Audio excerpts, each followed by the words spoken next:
Shit show खबर में दम है। और आज बात करेंगे महज 33 साल की छोटी सी उम्र में आरएएस अधिकारी प्रियंका बिश्नोई के मौत के बाद उपजे विवाद की, जिसने पूरे बिश्नोई समाज को स्तब्ध कर दिया। लेकिन उनकी मौत पर लगा प्रश्न चिन्ह अभी भी प्रश्न चिन्ह ही है। इसके साथ ही बात पेपर लीक की भी होगी, क्योंकि रामू राम रायका और कटारा के बाद कुछ और भी अब शक के दायरे बढ़ गए हैं। और बात होगी एक सबसे बड़े कांड की, जिसने हिंदुओं की आस्था को सबसे बड़ी और सबसे गहरी चोट पहुंचाई। और डिजिटल अरेस्ट की भी बात होगी। ऐसी कहानी बताएंगे जिसे सुनकर आप हैरान हो जाएंगे। तो बने रहिए हमारे साथ और शुरू करते हैं खबर में दम है।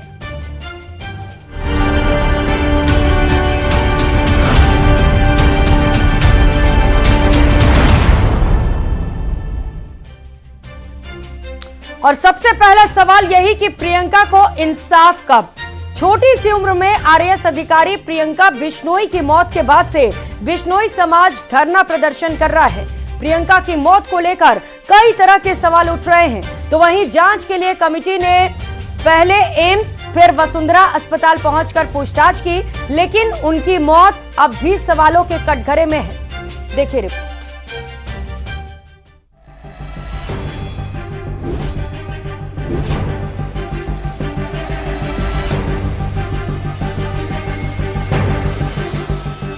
आरएएस प्रियंका की मौत पर बिश्नोई समाज की हुंकार।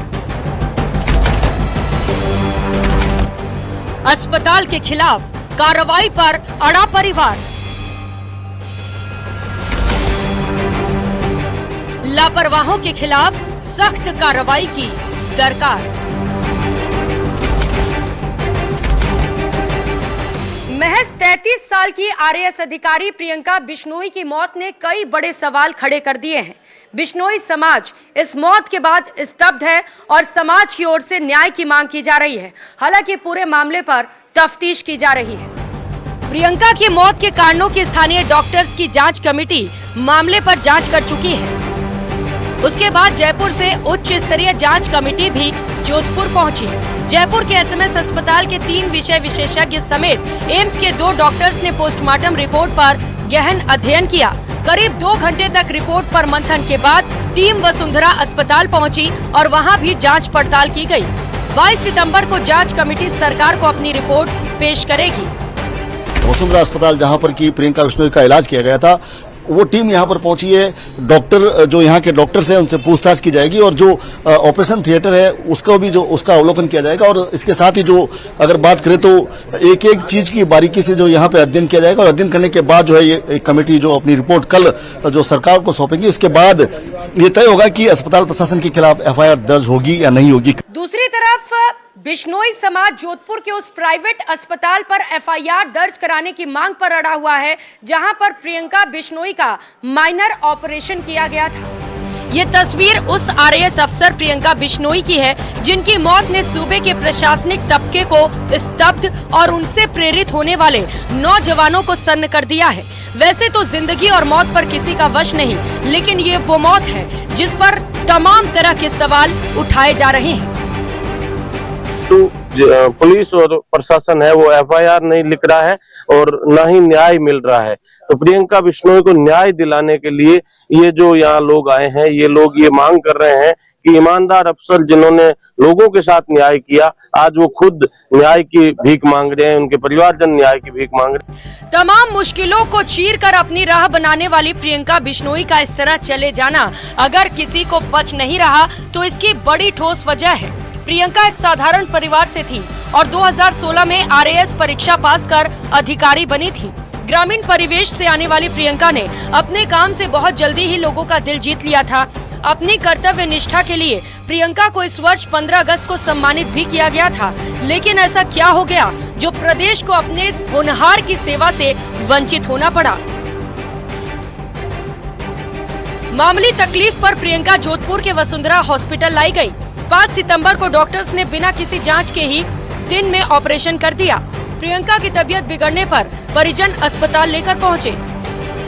डॉक्टर्स ने डिस्चार्ज कर दूसरे हॉस्पिटल ले जाने को कहा, लेकिन डॉक्टर्स ने 48 घंटे तक छुट्टी नहीं दी। 7 सितंबर को परिजन प्रियंका को अहमदाबाद ले गए। जहां 10 दिन के इलाज के बाद बुधवार रात यानी कि 18 सितंबर को उनकी मौत हो गई। तो डॉक्टरों ने कोई भी प्रारंभिक जांच किए बगैर उनको कहा कि 1 दिन का समय है, 1 डे ऑपरेशन होगा, ऑपरेशन के बाद सेम डे छुट्टी हो जाएगी और उनको ओपीडी ऑपरेशन थिएटर ले गए, ऑपरेशन कर दिया। उनके बाद उनकी तबीयत ज्यादा बिगड़ी तो परिवारजनों को पता चला। परिवारजन हॉस्पिटल जाके उन्होंने पूछा कि क्या बीमारी हुई और किस वजह से आप लोगों ने ऑपरेशन किया, तो डॉक्टर कोई जवाब नहीं दे पाए। और जब उन्होंने कहा कि आपसे ठीक नहीं हो रहा है तो छुट्टी दो, हम दूसरी जगह ले जाएंगे, लेकिन 48 घंटे तक छुट्टी नहीं दी। बिश्नोई समाज के राष्ट्रीय अध्यक्ष देवेंद्र बुढ़िया ने प्रियंका की मौत की जांच सीबीआई से कराने की मांग की है। साजिश हुई है, इसमें कोई दो राय नहीं है, जिसका आज भंडाफोड़ हो गया। बिश्नोई समाज इसको, इस बच्ची को, इस एसडीएम को, इस होनहार लाडली बिश्नोई समाज की बेटी को न्याय की मांग कर रहा है और सीबीआई जांच की मांग कर रहा है। बिश्नोई समाज का कहना है कि जब तक जांच चल रही है तब तक एफआईआर दर्ज करने में क्या हर्ज है। हम उम्मीद करते हैं कि हो सकता है आज कलेक्टर साहब वो जांच सामने ले आए, और जांच अगर कलेक्टर साहब अपने स्तर से जांच करा रहे हैं तो परिजन एफआईआर दर्ज करा के जांच कराना चाहते हैं, उसमें दिक्कत क्या है। बिश्नोई समाज धरने पर बैठा है तो दूसरी ओर प्रशासनिक अधिकारी लगातार समझाइश में जुटे हैं। जांच कमेटी की रिपोर्ट में लापरवाही उजागर होने पर पुलिस आगे की कार्रवाई कर सकती है। ऐसे में सभी को जांच कमेटी की रिपोर्ट का इंतजार है। न्यूज़ 18 राजस्थान के लिए जोधपुर से चंद्रशेखर व्यास की रिपोर्ट।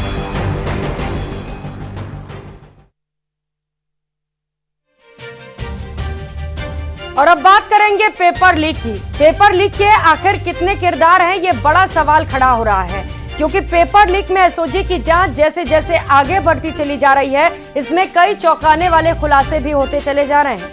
देखिए रिपोर्ट।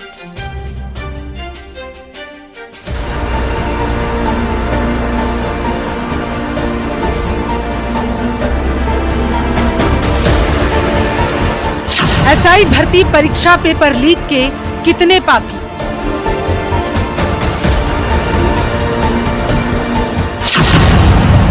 कटारा रायका के बाद कर्मचारियों से पूछताछ।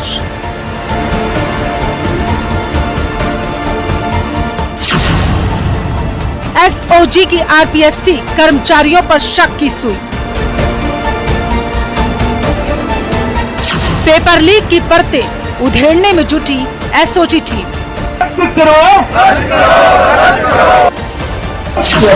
छोटी मछलियां पकड़ी जा रही है, बड़े बड़े मगरमच्छ बाहर आ रहे हैं, अनेक ऐसे बच्चे होंगे। एक तरफ एसआई भर्ती परीक्षा रद्द करने की मांग को लेकर धरना प्रदर्शन किया जा रहा, तो दूसरी तरफ एसओजी लगातार संदिग्धों से पूछताछ कर रही। लेकिन मंत्री जोगाराम पटेल ने साफ कर दिया है कि जो भी फैसला लिया जाएगा वो जांच के बाद ही होगा। इस बीच राजधानी जयपुर के शहीद स्मारक पर परीक्षा रद्द करने की मांग को लेकर धरना दिया गया।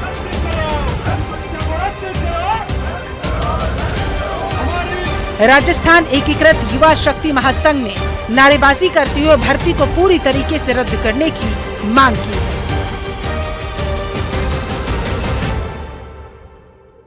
राजस्थान में सब इंस्पेक्टर भर्ती को पूरी तरह से खारिज करते हुए दोबारा करवाने की मांग को लेकर के जो एकीकृत युवा महाशक्ति है उसकी ओर से यहाँ पर धरना दिया जा रहा है। शहीद स्मारक पर लोग पहुंचे। आप देख सकते हैं कि पूर्ववर्ती सरकार में जिस तरह से जो एसआई भर्ती हुई थी उसको रद्द करने की मांग यहाँ पर की जा रही है। भजनलाल सरकार से मांग की जा रही है, नारेबाजियां की जा रही है। इसमें ज़्यादातर लोग युवा हैं, बेरोजगार हैं, वो लोग हैं जो इस भर्ती में शामिल हुए थे। क्या आपकी मांग है, क्यों ये धरना दिया जा रहा है, क्यों मांग की जा रही है? सर, ये परीक्षा 2021 में जब उस समय आयोजन कराया गया, 869 पदों पर इसका आयोजन हुआ। उस समय इसमें 11 लाख लोगों ने पेपर दिया था और बड़े लेवल पर 21 में जो बच्चों ने एग्जाम दिया उसके बावजूद भी आज तक वो बच्चे सड़कों पर धूल फांक रहे हैं, उनके साथ न्याय नहीं हो रहा। तो कहीं ना कहीं ये पूरा भ्रष्टाचार एक बहुत बड़ा भ्रष्टाचार है। एसओजी की पड़ताल में अब तक ये बात सामने आई है कि आरपीएससी के पूर्व सदस्य बाबूलाल कटारा ने रामू राम रायका के बेटे देवेश और बेटी शोभा के लिए एसआई भर्ती पेपर लीक किया था। एसओजी ने जब पूछताछ शुरू की तो बाबूलाल कटारा ने बताया कि रामू राम रायका से 10 साल पहले से उसकी दोस्ती थी और इसी की वजह से उसने ये पेपर आउट किया था। एसआई भर्ती पेपर लीक मामले में एसओजी की जांच का दायरा बढ़ता जा रहा। अब तक तकरीबन 100 से ज्यादा लोगों की गिरफ्तारी इस मामले में हो चुकी है और इस बात की भी पूरी संभावना कि आने वाले दिनों में आरपीएससी से जुड़े कुछ कर्मचारियों की और गिरफ्तारी हो सकती है। जानकारों की माने तो आरपीएससी के पूर्व सदस्य बाबूलाल कटारा और रामू राम रायका से पूछताछ के दौरान कई बड़े खुलासे हुए। उनसे पूछताछ के बाद आरपीएससी के 8 कर्मचारियों को नामजद किया गया, जिनसे एसओजी पूछताछ कर रही है। कटारा और रायका के बाद अब इन 8 कर्मचारियों की भूमिका संदिग्ध लग रही है। बताया जा रहा है कि जिन 8 कर्मचारियों को नामजद किया गया वो बाबूलाल कटारा और रामू राम रायका के ऑफिस स्टाफ से जुड़े हैं। राजस्थान पुलिस सब इंस्पेक्टर भर्ती परीक्षा पेपर लीक प्रकरण 2021 से जुड़ा हुआ मामला अब आरपीएससी तक पहुंचा है। एक बार फिर से एसओजी की जांच का दायरा आरपीएससी तक पहुंचा, जिसमें एसओजी ने आरपीएससी के 8 कर्मचारियों को पूछताछ के लिए बुलाया है। माना जा रहा है कि बाबूलाल कटारा और रामूराम रायका की गिरफ्तारी के बाद ही ये नाम सामने है, जिसमें एसओजी को लगता है कि इन 8 कर्मचारियों की भूमिका भी कहीं ना कहीं पेपर लीक प्रकरण में लिप्त जुड़ी हुई है। सूत्रों की माने तो एसओजी ने बाबूलाल कटारा रामूराम रायका को रिमांड के दौरान आरपीएससी मुख्यालय से लेकर गई थी, जहां से कुछ अहम दस्तावेज जब्त किए गए। बताया जा रहा है कि जिन 8 कर्मचारियों की भूमिका संदिग्ध पाई गई वो कटारा और रायका के बेहद करीबी है। माना जा रहा है कि कटारा ने इन्हीं कर्मचारियों की मदद से पेपर हासिल किए होंगे। जयपुर सेंट्रल जेल में बंद बाबूलाल कटारा ने एसओजी की पूछताछ में रामूराम रायका को पेपर देने की बात भी कबूल कर ली। सूत्रों की माने तो कटारा ने आरपीएससी के पूर्व सदस्य रामूराम रायका को फ्री में पेपर देने की बात कबूल की। उसका कहना है कि पुराने दोस्त होने के चलते उसने कोई पैसा नहीं लिया। ऐसे में एग्जाम से करीब 6 से 7 दिन पहले कटारा ने पेपर हासिल कर इसके प्रश्नों को हाथ से एक पेपर पर लिखवाया। इसके बाद इसकी पूरी फोटो खींचकर रायका को उपलब्ध करवाया। हालांकि एसओजी की पड़ताल में अब तक ये बात सामने नहीं आ सकी है कि क्या बाबूलाल कटारा ने रामूराम रायका के अलावा भी ये पेपर किसी और को दिया था। अगर किसी और को दिया था तो वो लोग कौन हैं? जो और कर्मचारी पकड़े गए हैं, क्या उन्होंने ये पेपर किसी और को आउट किया था? ये तमाम बड़े सवाल हैं जिन्हें लेकर तफ्तीश जारी है। और अगर किसी और को पेपर दिया गया था तो जांच और आगे बढ़ सकती है और मामले पर और भी गिरफ्तारियां संभव हैं। और बुलेटिन में अब बात तिरुपति में पाप की, जिसे लेकर मुख्यमंत्री भजनलाल शर्मा एक्शन मोड में है। तिरुपति मंदिर के लड्डू में जानवरों की चर्बी और मछली का तेल मिलने के विवाद के बाद भजनलाल सरकार एक्शन में है।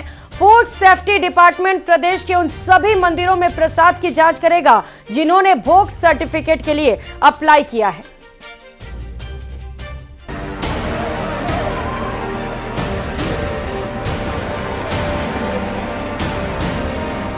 हमारी नियमावली food safety standards authority of India के तहत आती है, उसके तहत हम इस पर।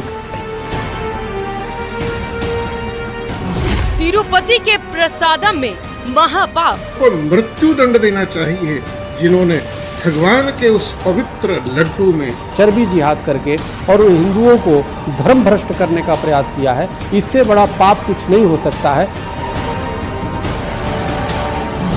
एक्शन में भजनलाल सरकार।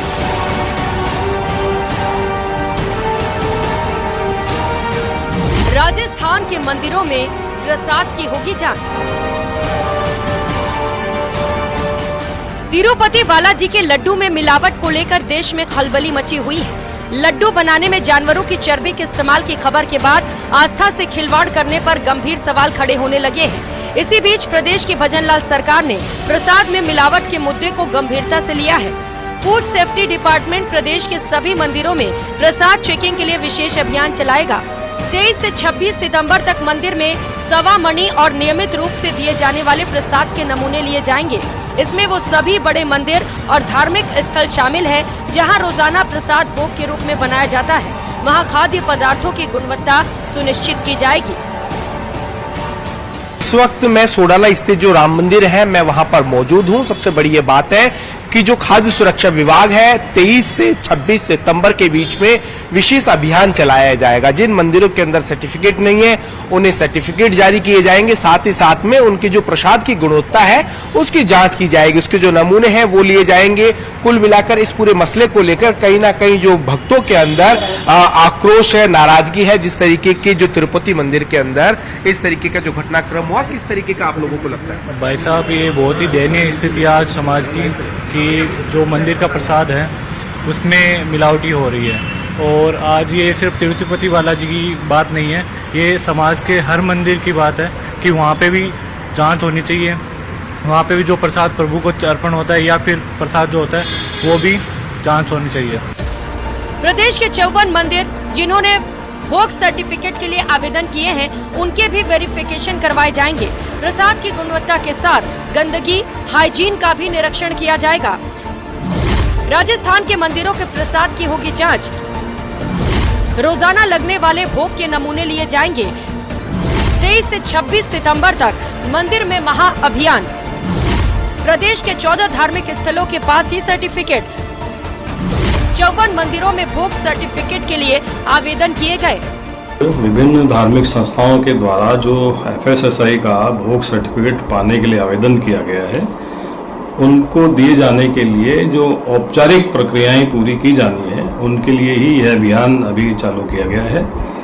और इस दौरान जो भी धार्मिक संस्थाएं, ट्रस्ट आदि अगर चाहती हैं कि खुद के आग्रह पे कुछ जांच करवाना तो वो उनके आग्रह पर जांच कर ली जाएगी। और साथ ही कोई सुझाव या मार्गदर्शन ऐसी संस्थाएं चाहेंगी तो वो भी उन्हें सुधारात्मक प्रक्रिया के रूप में प्रदान किया जाएगा। भारतीय खाद्य सुरक्षा और मानक प्राधिकरण ने ईट राइट इनिशिएटिव प्रोग्राम के तहत भोग के लिए एक सर्टिफिकेशन स्कीम शुरू की है। इस स्कीम के तहत धार्मिक स्थलों पर प्रसाद बेचने वाले वेंडर और खाने पीने की चीजों का सर्टिफिकेट दिया जाता है। मोती डूंगरी मंदिर जयपुर, इस्कॉन मंदिर जयपुर, अक्षय पात्र मंदिर जयपुर, बिहारी जी मंदिर भरतपुर, सुख सागर गुरुद्वारा अलवर, सुखधाम गुरुद्वारा अलवर। गुणवत्ता अच्छी नहीं होगी तो बुरा ही लगेगा, उसका लिए विरोध करना चाहिए। उसका गलत काम हुआ है, ऐसा होना नहीं चाहिए।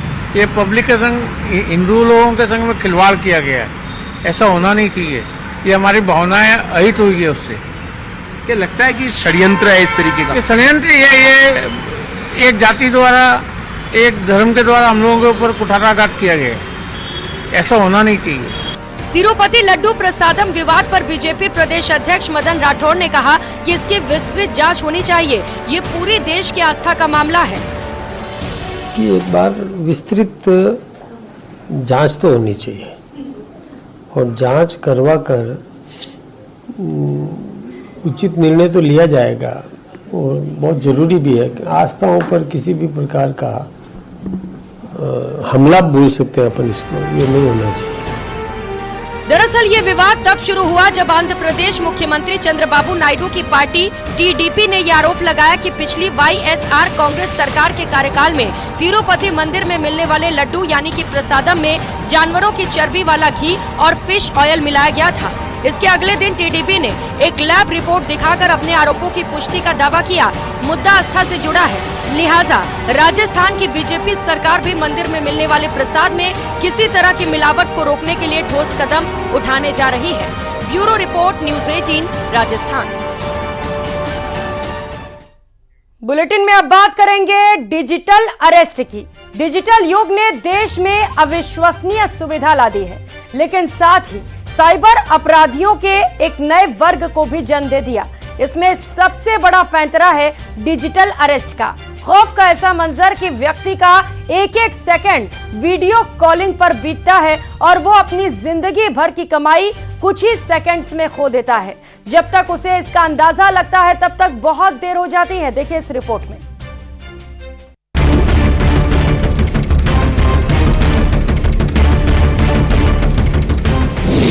साइबर अपराधों का नया पैंतरा।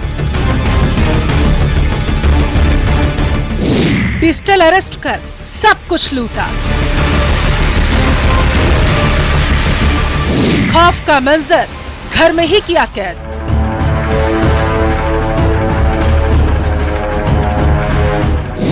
डराया, धमकाया, एफडी तुड़वाई, खाता खाली। ये खबर आपके लिए सबसे ज्यादा जरूरी, क्योंकि घर बैठे ही साइबर ठग आपको अरेस्ट कर रहे हैं, वो भी डिजिटल अरेस्ट। साइबर ठगों ने जोधपुर में सबसे बड़ी ठगी की वारदात को अंजाम दिया। शहर में एक के बाद एक डिजिटल अरेस्ट कर ठगी के कई मामले सामने आ चुके हैं। पिछले महीने आईआईटी के प्रोफेसर को डिजिटल अरेस्ट कर 23 लाख की ठगी के बाद अब साइबर बदमाशों ने 87 लाख की ठगी की वारदात को अंजाम दे डाला। इस बार ठगों ने डॉक्टर एसएन मेडिकल कॉलेज की रिटायर्ड प्रोफेसर को निशाना बनाकर ठगी की है। ठगों ने करीब 15 दिन में 87 लाख रुपए की ठगी को अंजाम दिया। इस दौरान उन्हें कई कॉल किए गए। पहली call custom officer Pramod Kumar के नाम से की गई। साइबर ठग ने कॉल कर कहा, आपका एक पार्सल मुंबई में आया है जिसमें नशे की सामग्री एमडी मिली है, साथ में कई जाली पासपोर्ट और क्रेडिट कार्ड भी शामिल है और मामला मुंबई पुलिस को दे दिया गया। इसके बाद मुंबई पुलिस के अधिकारी सुनील कुमार बनकर फोन कर आईआईटी के प्रोफेसर से फाइनेंशियल जानकारी ली गई। ठगों ने महिला प्रोफेसर को कई बड़ी एजेंसीज के पत्र भेजे, जिसमें ED, CBI, Mumbai high court, try, Mumbai crime branch सहित कई विभागों और एजेंसीज के सील लगे दस्तावेज शामिल थे। लगातार आ रही कॉल, मेल और लेटर मिलने से महिला प्रोफेसर बहुत डर गई। वो इतना घबरा गई कि विदेश में रहने वाले अपने बच्चों और साथ में रहने वाले अपने पति तक से ये बात उन्होंने नहीं कही। बदमाशों ने उनकी एफडी तुड़वाई, जमानत याचिका के नाम पर उनसे पैसे वसूले। इसके अलावा साइबर ठगों ने डॉक्टर अरुणा सोलंकी को फोन कर उनसे उनकी वित्तीय और बैंक संबंधी पूरी जानकारी ले ली। डरी सहमी महिला प्रोफेसर ने बदमाशों को सब कुछ बता दिया, कब रिटायर हुई, कितनी एफडी है। सब कुछ हासिल करने के बाद साइबर ठगों ने अपना असली खेल शुरू किया। ठगों ने इसके बाद में 4 लेटर भेजे, जिसमें सीबीआई के साथ agreement, asset seizure, arrest warrant और केस रिपोर्ट पेपर थे। बदमाशों ने पीड़िता से उसका 3 साल का वित्त लेन देन संबंधी रिकॉर्ड तक ले लिया। फिर दबाव देकर 51 लाख की 3 अलग अलग एफडी तुड़वाकर खाते में डलवा दी, जिनको आगे ट्रांसफर कर लिया गया। बात यही खत्म नहीं हुई। इसके बाद भी लगातार कॉल करके उन्हें धमकियां देते रहे। बदमाशों ने कहा कि उन्हें अग्रिम जमानत लेनी पड़ेगी, इसके लिए उन्हें मुंबई आने पड़ेगा। जब उन्होंने असमर्थता जताई तो बदमाशों ने जमानत याचिका के नाम पर 8 लाख रुपए ट्रांसफर करवा लिए। ठगों ने महिला डॉक्टर को इतना डराया कि उन्होंने उनसे जो पूछा वो सब जानकारियां वो देती चली गई। ठगों ने डॉक्टर को आश्वासन दिया कि उनका पूरा पैसा वापस लौटा दिया जाएगा। बदमाशों ने 28 तारीख को डॉक्टर को फोन करके कहा कि आपकी बाकी की एफडी को भी रिव्यू करना है, जिस पर डॉक्टर ने मना कर दिया। उन्होंने कहा कि पहले मेरे रुपए वापस दो।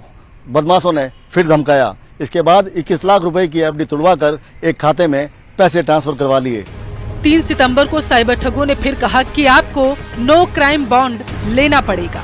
इसके लिए 5 लाख रुपए लिए। 5 सितंबर को कहा रिफंड के लिए वकील काम करेगा, उसके फीस के 2 लाख देने होंगे। आखिरकार डॉक्टर ने 2 लाख और दे दिए। इसके बाद कॉल आने ही बंद हो गए। पुलिस थाना रातानाडा में एक प्रकरण 198/2024 दर्ज हुआ है, जिसमें एक वृद्ध महिला जो कि रिटायर्ड प्राचार्य हैं, उनके द्वारा अपने आप को अज्ञात अपराधियों द्वारा डिजिटल अरेस्ट का भय दिखलाकर करीब 87 लाख रुपया की उद्यापन किया गया।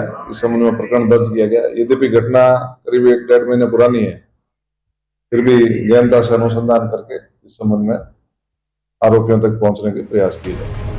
पूरी ठगी 20 अगस्त से 5 सितंबर तक 15 दिन में की गई। इस दौरान बदमाशों ने पीड़िता को डिजिटल अरेस्ट करके रखा था। महिला प्रोफेसर ने उन सभी नंबरों पर कॉल किया, लेकिन वे सभी स्विच ऑफ थे। तब महिला प्रोफेसर को ठगी का एहसास हुआ, लेकिन तब तक बहुत देर हो चुकी थी। फिर महिला प्रोफेसर ने थाने में एफआईआर दर्ज करवाई।